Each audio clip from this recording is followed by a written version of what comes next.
Let's do the autopsy of American Apparel. Founded in 1989, it was a brand focused on basically basic cotton apparel, emphasizing, let's say, like a made in America production. Culturally, it was very, very relevant. I used to love their campaigns. They were always so unconventional, very raw. It felt like almost you were seeing something that you were not supposed to see, quite sexualized as well, and kind of messy. It was perfect for the beginning of that like indie sleaze era at the beginning of the 2000s.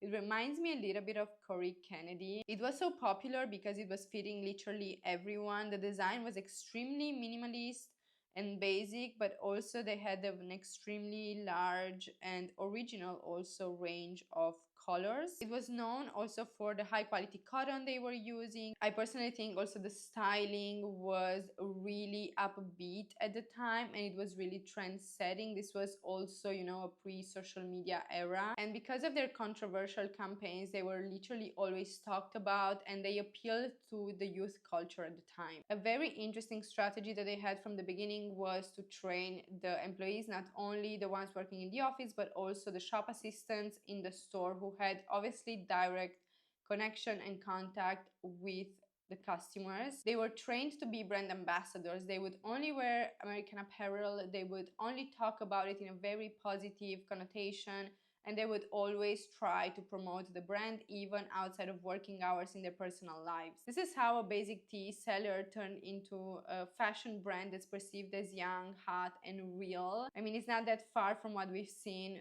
with Skims, for example. The brand died around like 2016 because of financial issues first, but also because of massive allegations of harassment that the founder has had towards employees, shop assistants, and also towards models, towards literally every single woman that he was like coming across. We can all agree that 2025 is the year of nostalgia and the revival of the nostalgia. We've seen that in different industries, from music with, let's say, the Oasis, for example. Then we've seen that in movies with Freakier Friday and so many others, The Devil Wears Prada 2.